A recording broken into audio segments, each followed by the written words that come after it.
I'm extremely proud to present to you our first speaker. He has a long career within the Swedish Foreign Ministry and has been posted at different locations around the world. Before he was posted to Iceland, he was Sweden's ambassador for international sustainable business and the ambassador to Australia. Throughout his career, he's advocated passionately for sustainable business and was instrumental in setting up the Swedish CSR Center in Beijing. We are proud to have him as Sweden's ambassador to Iceland, making a difference to the ecosystem between the countries. For a while, I will give him to you, joining us from what I know is a very symbolic place. Please help me welcome the Ambassador of Iceland to Sweden, Mr. Pär Ahlberger.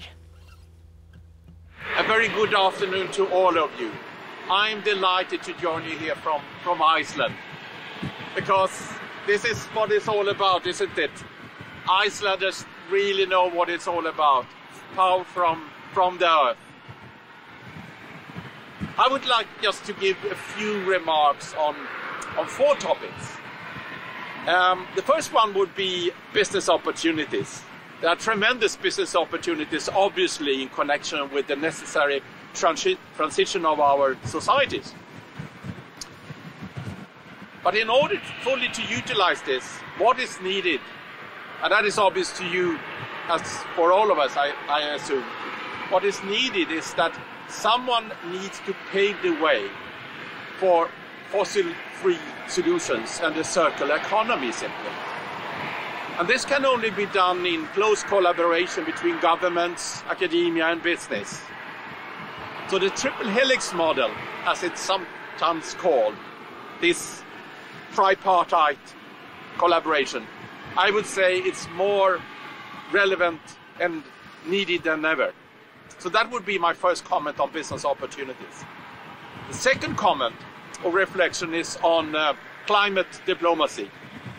For Sweden and for many other countries, I believe,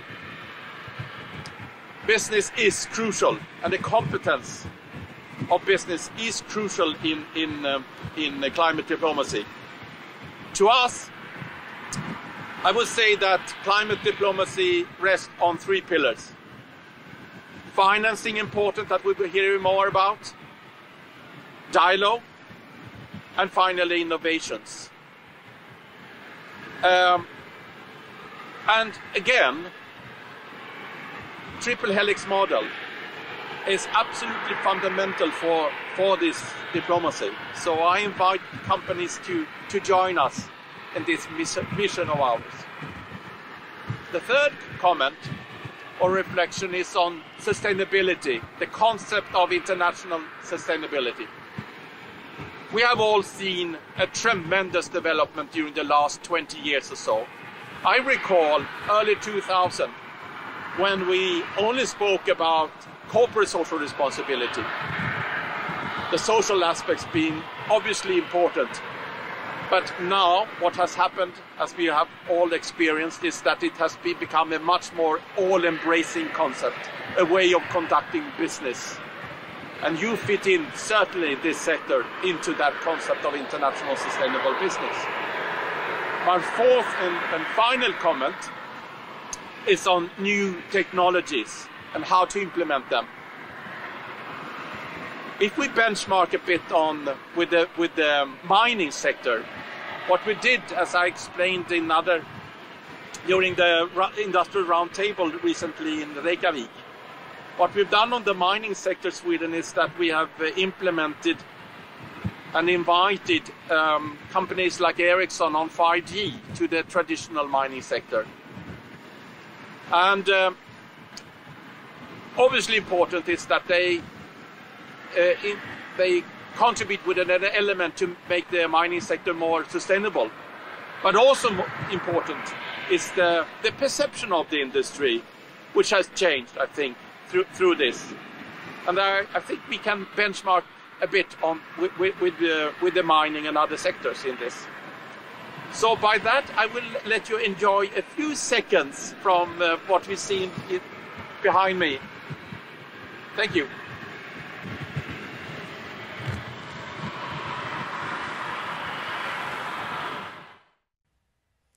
I told you that he was going to be in a symbolic environment. Thank you, Mr. Ambassador. You mentioned that the concept of international sustainable business has developed during the last 20 years. Could you please elaborate on how this has made an impact to the collaboration between government, business and academia?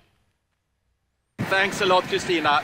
Very relevant question, which I've been working on for decades now. So, a simple way to answer your question would be the following. So some 20 years ago, when the concept of CSR, corporate social responsibility, was developed, we from government or from embassies, we mainly collaborated with human resource departments within the different companies in a simplified way. Now, 20 years later, I can simply conclude that now all parts of our partners, companies, are involved in the collaboration. It's environmental aspect, human rights aspect, and so forth. So a true and wide collaboration, that is what we see now, an all-embracing collaboration between us, which personally makes my job much more exciting. Thank you.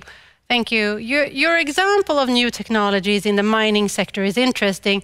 How can we be inspired from this in the geothermal sector? Tack, Christina, for that question as well. An idea could be the following. So what we did, I think this must have been now 4 years ago.